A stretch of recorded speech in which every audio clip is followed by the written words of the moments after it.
Sometimes when I speak to my business audiences, I ask the question, what is the purpose of a business?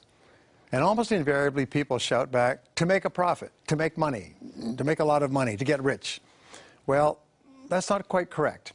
The purpose of a business is actually to create and keep a customer.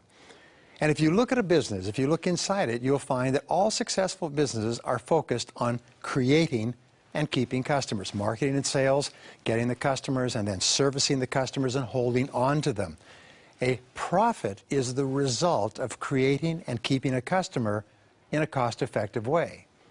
Therefore, the basic management functions are innovation and marketing, because only they are capable of creating and keeping customers, generating sales, revenues, and cash flow. The most important skill of the entrepreneur or the business person is the ability to market the product or service. An average product or service, intelligently and aggressively marketed, will run circles around a brilliant product or service with poor marketing behind it. Unfortunately, most entrepreneurs and business people have never been trained in marketing. But fortunately, marketing skills can be learned, and that's what we'll talk about in the next few minutes. Now, the key to marketing the product is this, marketing is the process of determining what is to be produced and sold. It requires analysis of the market, analysis of the competition, analysis of trends, customer service surveys, customer questionnaires, and so on to find out what it is that people really want and will buy. On the other hand, selling is the process of determining how the product or service is to be sold once it has been determined by the marketing department. So the marketing department determines what, and the selling process determines how it's to be sold. Now, the key question in marketing is this, and I came to this after many, many years. I put it all together in a single paragraph. And here it is. What exactly is to be sold, and to whom is it going to be sold? Those are the first two questions. What is the product and who is the customer? The third part of it is, and by whom is it going to be sold? In other words, who's going to actually do the selling and get the money? And the next part of the question is, how is it going to be bought and paid for? In other words, what is the sales process? And how is the product or service going to be produced, delivered, and serviced? So let me repeat that one more time. This is the key question, and it's this, is what exactly is to be sold, and to whom is it going to be sold, and by whom is it going to be sold, and how is it going to be sold and paid for, and how is the product or service going to be produced, delivered, and serviced? You have to ask these questions over and over again, because our discovery is this, inaccurate answers to any one of these questions can lead to business failure. For example, you could have the question wrong, who is going to sell it? If you don't know who is going to sell it, or how is it going to be sold, or how is it going to be produced or delivered, or exactly to whom is it going to be sold and at what price? If you don't have the exact correct answers to these, what happens is you'll go off on the wrong track, and you can often lead to the failure of the business. But if all these questions are answered correctly, and they need to be revisited over and over again, you can make a very successful business. Well, here's a rule. The product or service must be well suited to the current market. It must be priced appropriately and aggressively marketed and sold. Let me repeat that. The product or service must be well suited to the current market. How can you tell? Because people want it and are buying it. It must be priced appropriately relative to competition and relative to what you've got contained in the product or service, and it must be aggressively marketed and sold. You have to always be thinking of ways to get more of your product or service to your customers in a competitive market. First rule of marketing is that the customer is always right. The second rule, by the way, is when in doubt, refer back to the first rule. In our marketplace, the customer is everything. The customer is the central focus of all marketing efforts, all business efforts. You can always tell a good company because they are obsessed with customer service. They think about their customers, talk about their customers, discuss their customers. They think about their customers all the time. Well, unsuccessful products that are not selling must be either improved or removed from the market. Now remember this, 80% of all the products and services that will be in use 5 years from now have not been invented. 80% of the products in common use today will no longer be in the market 5 years from now. Companies spend fortunes to bring products and services to the market, but what happens is about 80% of them fail every year. So if a product is not working, you either have to improve it, revise it, reorganize it, or remove it from the market and sell something else. Remember, it is not what a company produces, but what customers want that determines marketing demand. It's not from the inside. As Peter Drucker says, there are no profits inside a business. All profits come from creating and keeping customers and satisfying those customers so that they buy more and talk to their friends about what you sell. Now, a new product or service must be better in at least 3 ways to break into the market. First of all, the product must be clearly superior in some way. The product has to be better than any other product out there in some way. For example, the product can be cheaper, the same level of quality at a lower price. This is one of the reasons why products from Asia are becoming so popular. They're as high a quality as anything else that has been offered, especially from Europe or other manufacturers, but they're much cheaper because of their cost of production and labor. Or the product can be easier to use. Making a product so it's much easier to use, much more convenient, can make it more valuable and help you break into the market. The product can be more convenient to buy. By making the product easier to acquire, you can make your product attractive enough to break into the market. For example, making your product available like Amazon, perfect example. If you want to buy a book, you can go to Amazon. It's delivered to your house in 3 days. You never have to leave your home. You can see a mention of a book or hear about a book. You can buy it with 2 clicks, which is a critical thing. Click onto Amazon and 1-click buying. So they made it so easy to buy millions of products that they've been able to create a billion-dollar business. Another way is the product can be more attractive. It could just be more beautiful to use. Luggage, cosmetics, fashion, cars, home, furniture. Just if it's more beautiful to use, that can help you to break into the market. The product can offer additional features or benefits. For instance, a very simple camera can be upgraded and improved. So now you can get a digital camera that can shoot movies, that can take photographs, that can send them and put them onto the internet. You can get cell phones that can do remarkable things. With these additional features and benefits, they sell tens of billions of dollars worth each year in a market that did not even exist a few years ago. Another example is the product can be of a higher quality at the same price. Many manufacturers are finding ways to build quality into their products, keeping the price the same, but selling vastly more of the product because people will pay more or buy more often a product or service that is higher quality. The product can satisfy the customer's deepest needs better.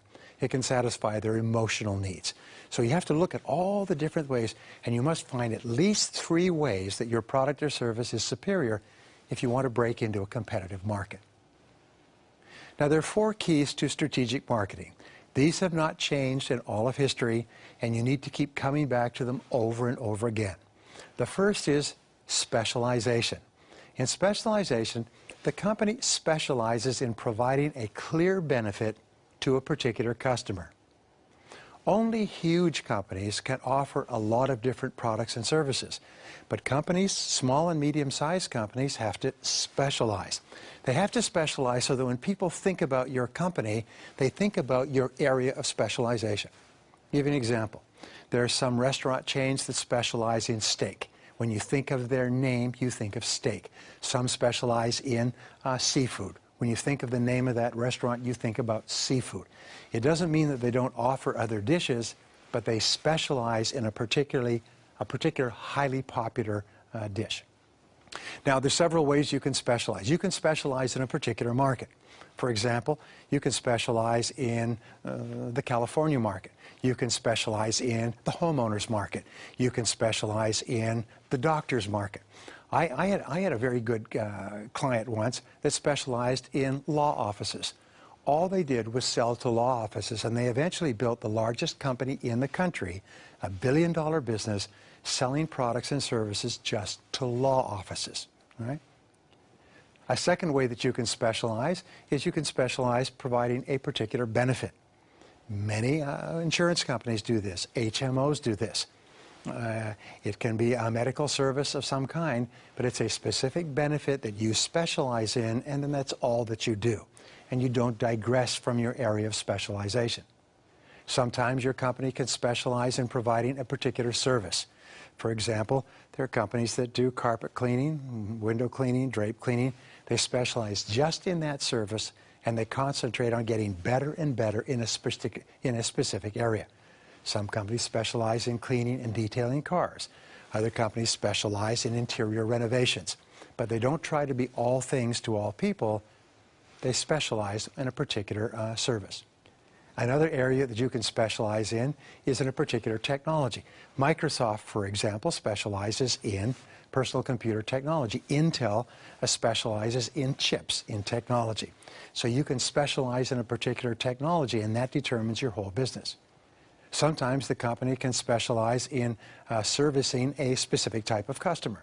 Some people service teenagers and focus on teenagers. Some focus on senior citizens. Some focus on doctors. Some focus on lawyers.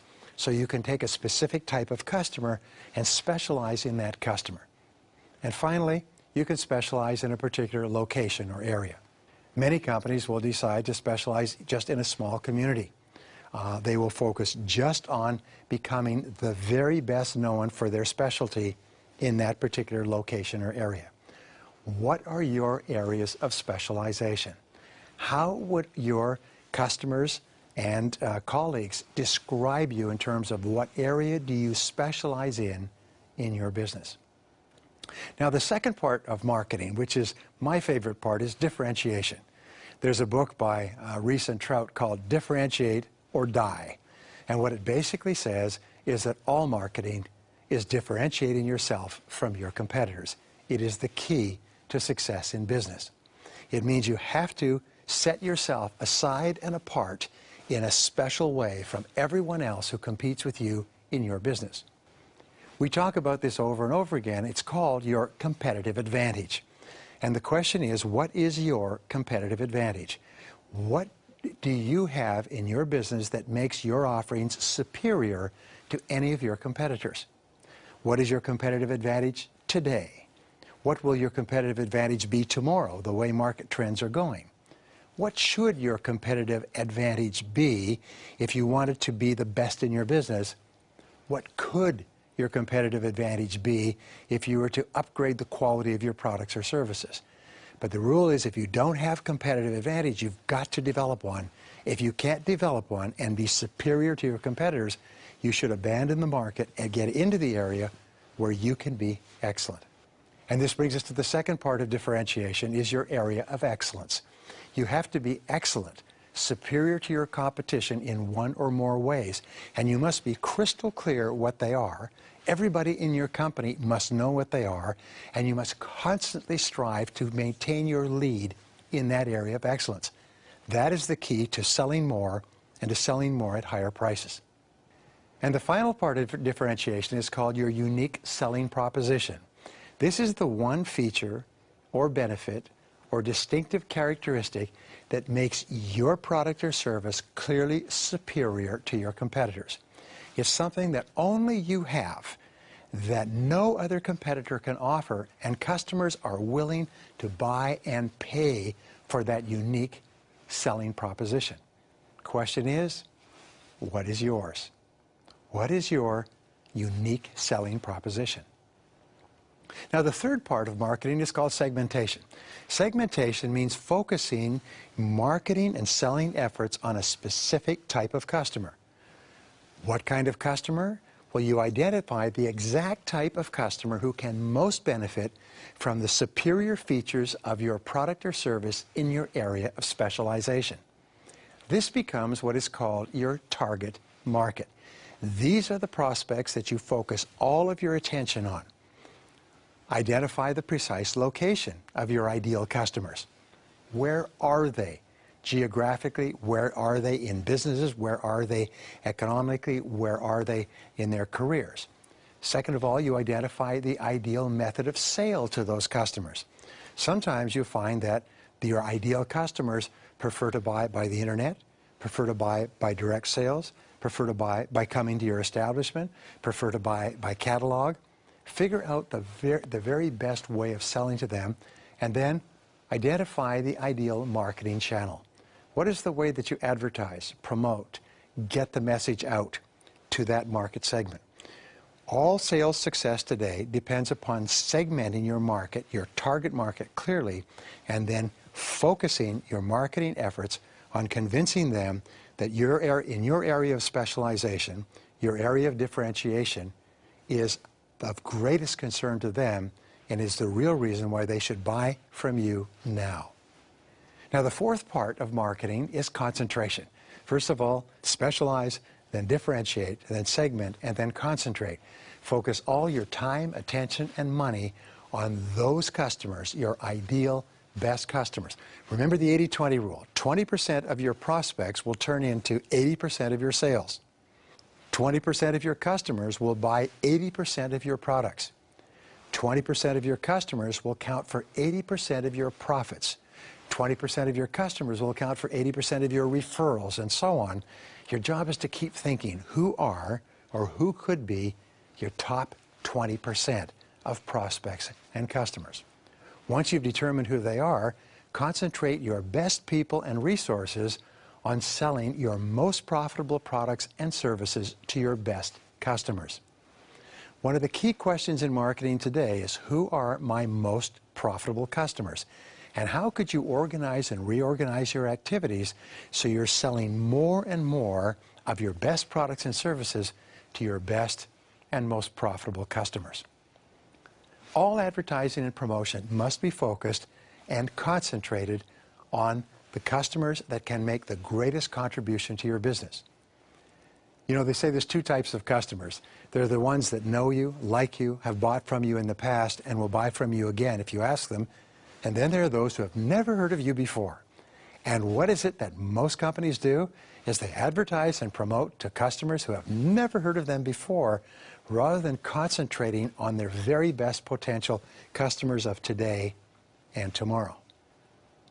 Now, the ability of the entrepreneur, your ability to continually innovate and create better, faster, cheaper ways to service your customers is essential. Remember, continuous and never-ending improvement. Always looking for better ways. So, continually seek out or develop new products and services for your highest profit customers. Listen to their questions, especially listen to your customers' complaints. Do you guys offer this? Why don't you offer that? I wish somebody offered this. Very often, the very best ideas for new products and services will come from listening to your best customers. Continually seek to improve your existing products and services. Never become complacent. Always be looking for ways to make them better. Like cars try to make every model year superior to the previous model year. Every year, your products or services should be superior to what you offered last year. And finally, continually seek out better ways to market, sell, promote, and distribute. Never become complacent with your ways of doing it. Now, you need to continually identify customers who are not yet being served by you. Here's one of the greatest discoveries in marketing. Your non-customer is your biggest potential market. No matter how many people are using a product or service, the number of people who are not using it are usually greater than all of those put together. So, keep thinking, who are my non-customers and why aren't they buying from you? Ask yourself, what additional customers exist for your products and services today? Where are there additional customers who could really benefit from what you sell who are not currently using it? Ask, what additional products and services could you develop for your existing customers? Remember, innovation and entrepreneurship, finding new products and services, it must be a continual and ongoing part of your business. And finally, could you improve your existing products and services in some way? How could you make them better so that they will be more attractive to more of your current customers and more of your prospective customers? To wrap up, Marketing is the process of continually seeking out new and better ways to create and keep customers. Profitability in your business is the result of finding and serving customers with more and more of what they want. Your ability to do this is the key to your success.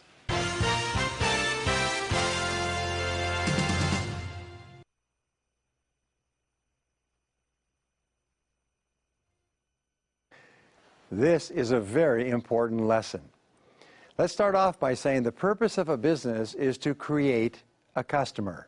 All sales, revenues, profits, and growth are the result of creating enough customers in a cost-effective way.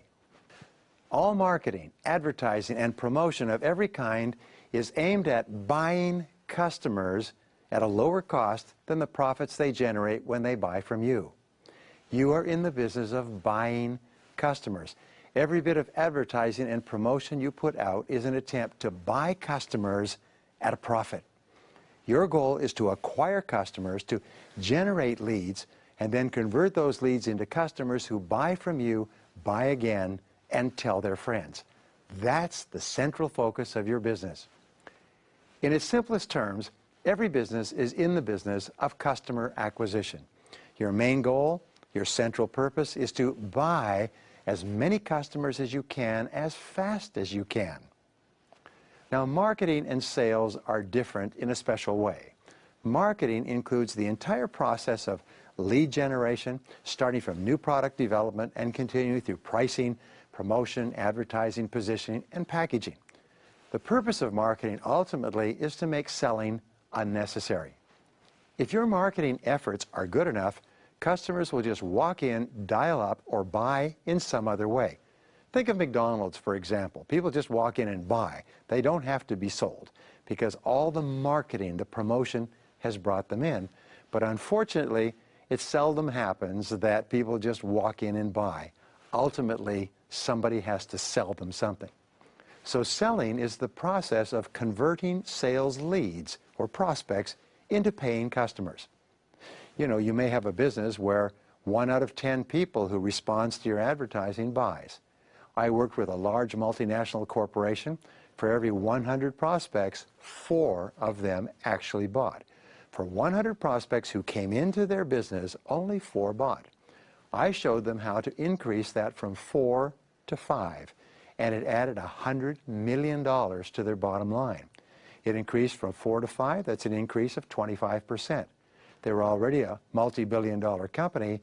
By increasing from 4% to 5%, they increased their bottom line profits by $100 million. The company was selling for about 25 times earning in the stock market, which means that those additional profits translated into $2.5 billion in additional market value on the stock market for 1% increase in the 100 people that came in to look.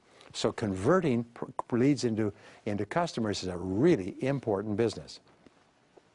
Your job is to convert leads from the very first customer contact through to the satisfactory delivery of the product or service. This is why selling skills are essential to successful businesses. And it's absolutely amazing how many people start a business and they say, well, I'll just hire some salespeople. I'll just get some salespeople. I'll just hire somebody, or I'll have her or him sell. No, no. The heartbeat of a business is the ability to sell once you've attracted the leads. And we'll talk about how to attract leads in a minute, but we have companies, one of my companies, we have an 80% conversion rate. It is 80% of people who walk in buy. I work with other businesses where the conversion rate is 90%, and some places, not my business, where the conversion rate is 10%. Sometimes the conversion rate is even lower. The conversion rate is really important. So you have to focus intensely on lead generation, on attracting prospects who can and will buy within a reasonable period of time, and ideally, you want customers who will buy immediately. There are many ways to generate sales leads, to get people to pay attention and approach you for the first time. First of all, you can place ads in newspapers, magazines, or other publications. This is one of the most common ways of advertising. But when you do, here are the key things to remember. Your ad must be simple, clear, and easy to understand. One of the things I've learned over my business career is the value of imagining a 10-year-old child. And you must write your ad, or design your ad, so that a 10-year-old child can look at your ad and is so clear about what it is that you're selling and why they should respond that they can tell and convince a second 10-year-old child to respond to your advertising. Your advertising should never be, well, it's supposed to mean, or what we're trying to say, or what we're trying to get across. No, it must be so clear a child can understand it. Please, it's very important.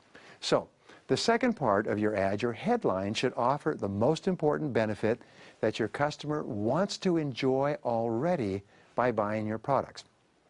25% to 35% of every written ad should be the headline. And the headline should appeal to an existing need, pain, want, desire, hurt that the customer already has. For example, sometimes when you're driving through the countryside, you'll see a huge billboard and it'll have a big sign that'll say, "Hungry?" ? You know, Martha's Restaurant 2 miles ahead. Because what they're doing is they're trying to appeal to a major need that already exists. One of the most successful print ads in the world is by Preparation H. It's an ad that has a huge word that says, "Hemorrhoids?" ? And then it says, if you have scratching and itching or pain and itching, get Preparation H. It'll take it away instantly. It made Preparation H the most successful hemorrhoid treatment in the history of the world because they knew that the primary headline was aimed right at their ideal customer, the person who most wanted their product and service now. A second thing about your ad, another thing, is your ad must tell specifically what you offer, the specific results or benefits the customer will receive, and why your offer is superior to any other competitive product that's available. In other words, they have to have a reason to come to you rather than someone else.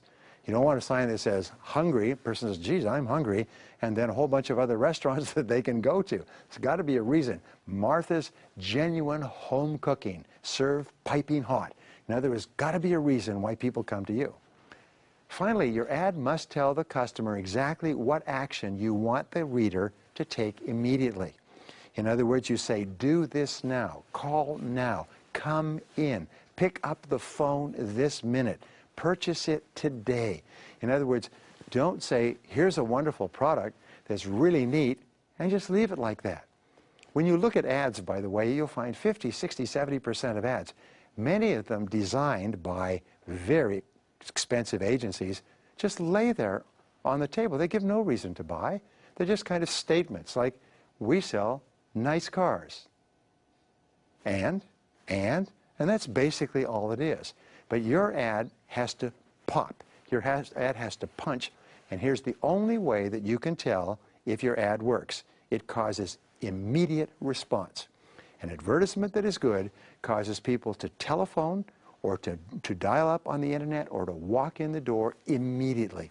If that is not happening, it means the ad is no good. The second way that you can attract leads, you can advertise on the radio. When you advertise on the radio, first you must capture the attention of the prospect immediately with a strong statement or question. "Going out for dinner tonight? Come to Harry's restaurant, bring your spouse, and we'll give you a free bottle of wine. The most delicious food on the coast." You see that? Bang, bang, bang. Going out for dinner, you immediately appeal to people who are going out for dinner, who want a bottle of wine, going with their spouse, and delicious food. Something like that. This doesn't have to be artful. It just has to have a strong statement or question that connects instantly with a person driving along whose mind is on 1,000 different things. You must make it clear what your product or service will achieve, avoid, or preserve for the customer. You could have a testimonial. "I just ate at Charlie's and it was the most beautiful dinner I've had in years." In other words, that's what you get if you come to Charlie's. We've now covered in a 30-second ad the first 15 seconds. That's why, by the way, many advertisers are now using 15-second ads because they find it doesn't really take that long to get across the critical message if you focus on the critical message. You must tell the customer exactly what action you want him to take immediately. In a radio ad, give your telephone number or address twice and end with a call for action. Our address is 1525 Main Street, and our phone number is 235-236-2487. That's 235-236-2587. Call now to reserve. In other words, always end with a call now. Come in now. Do this now. Don't ever let an ad just kind of die away. In every case, make it easy for your customer to buy. Make it easy for them to understand why they should buy. Many advertisers think tricky advertising works. No, straightforward, simple, honest advertising that gives people a reason to buy is what causes your phone to ring. You can advertise and generate leads by using direct mail.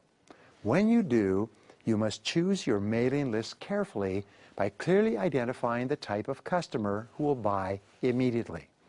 Ask yourself, who is my customer? Who are the people that buy today? Who have bought in the past? Who is my ideal customer? What do they do? Where do they work? What sort of jobs do they have? What kind of education? Where do they live? Where is their business?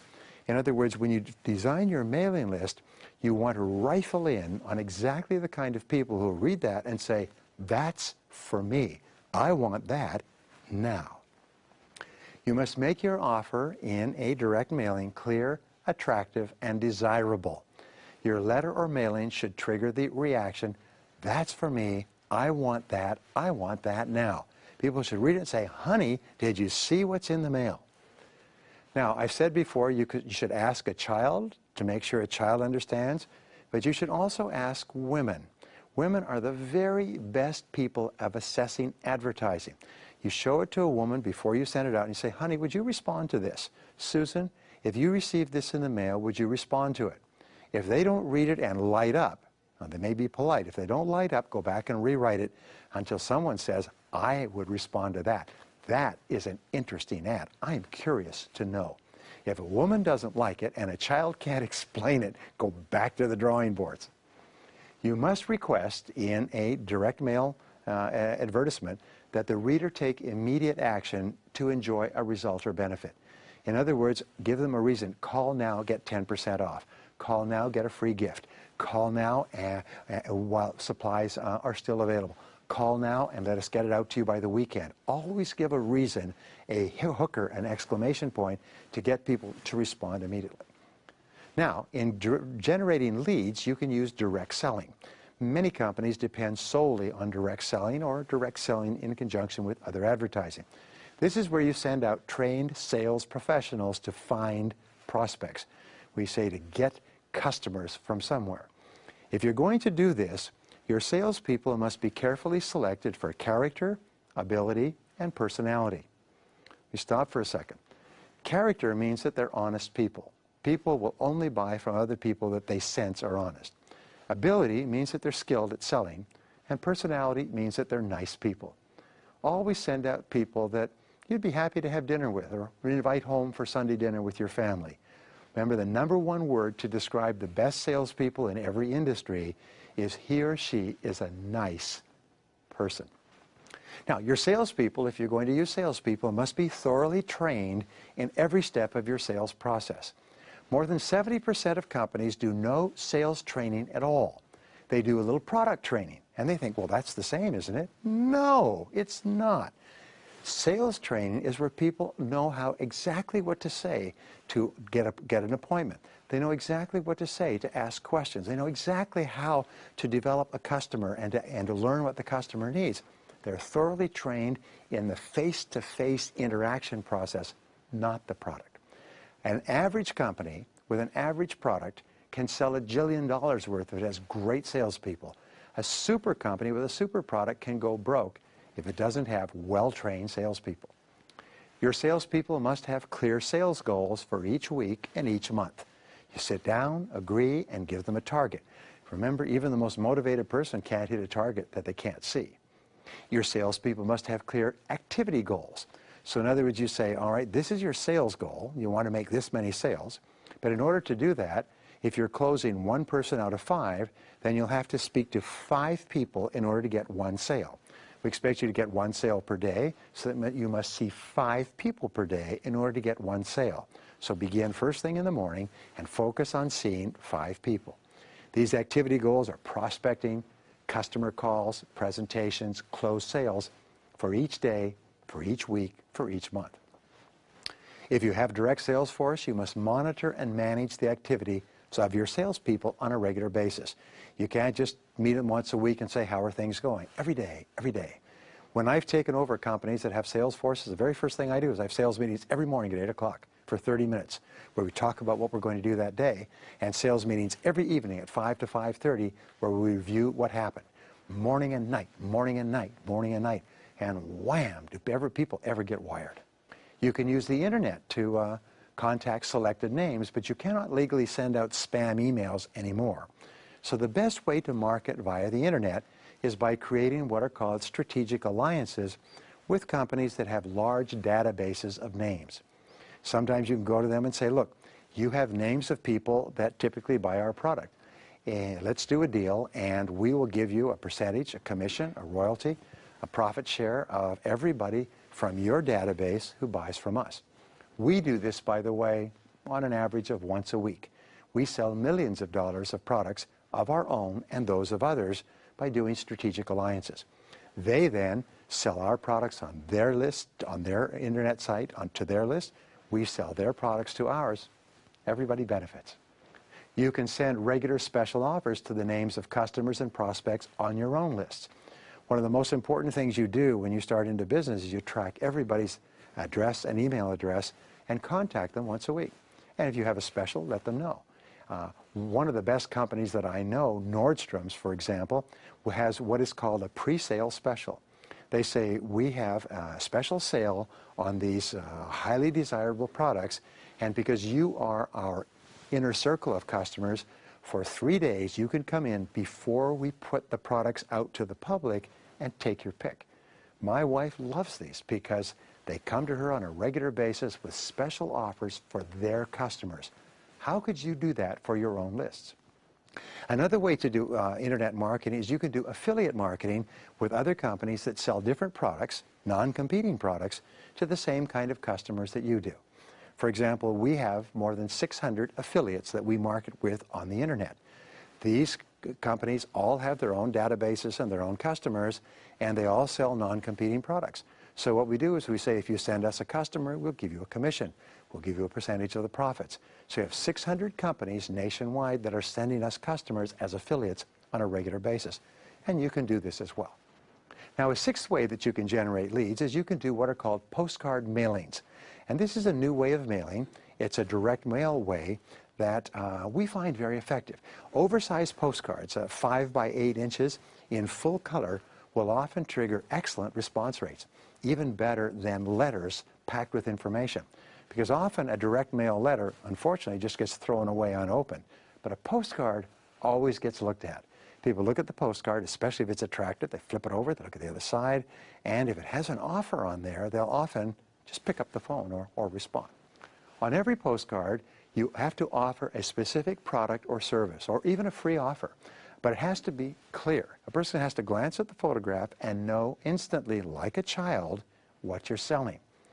Ask the receiver who receives the postcard to take an immediate action. I'm absolutely amazed at the number of people who send postcards, absolutely beautiful postcards, and there is the product, and it just lays there like a person who's unconscious. It doesn't say call. It gives a phone number if you're interested, if you ever feel like it, if you ever get around to it. It gives no reason to respond. Now, I've read the whole darn postcard because it's attractive, and there's no incentive to pick up the phone. Don't let that happen to you. Seventh way that you can generate leads is you can advertise on television. This is the most expensive, but it's the best way to reach a large audience. If you're going to advertise on television, spend 20% to 50% of your whole budget producing the ad in the first place. It's amazing how many people will run a cheap ad to sell an expensive product. Remember, the ad is everything. A good ad will knock people's eyes out and cause your phone to fall off the hook. But a poor ad, even if it's a great product, nobody will respond to it. When you use television, remember this, and I learned this so many years ago, is television is not radio in motion. Television is very different. You use television to show pictures of your product or service solution in action. Remember, a visual impact is vastly greater than an auditory impact. So show people what the solution looks like. If you're advertising Charlie's Restaurant, show people in the restaurant laughing, tinkling glasses, happy, music in the background. Come to Charlie's for a beautiful evening out. That's what really gets people's attention, rather than just a person standing there and saying, come to Charlie's, I'm Charlie, Charlie's Restaurant is good. Television is not made for talking heads. Television is made to show the product in action. Make it clear what you want your prospective customer to do immediately. Always end it with a call to action. Sometimes they'll say, well, what you want to do is what is called institutional advertising. You know, let people know that you're out there. Let people know that you offer this product or service, and they'll find their way to your door. No, people need to be told. Remember, people are busy. People need to be told what to do. Now, here's a rule. All advertising is risky. Most ads and sales efforts do not work initially. Some don't work at all.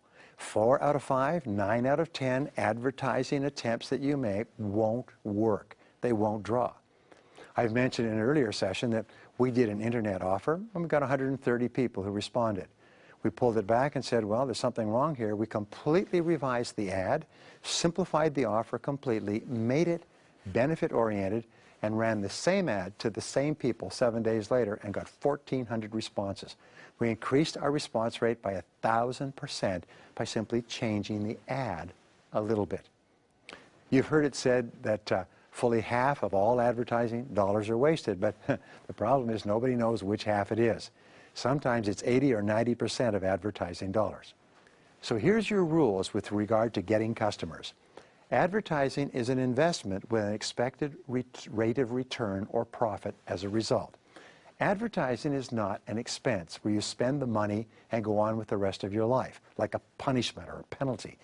If you advertise and you spend $1, you should expect to get $2 or $3 in profits as a return.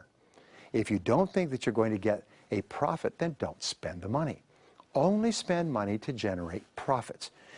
Some advertising will give you $5 back for every dollar you spend.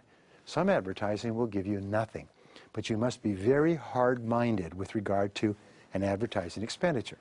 The first thing you do in advertising is you determine your break-even point for your product or service. This is the amount of profit that you make from each sale. Let's say you make $10 profit after everything from a sale.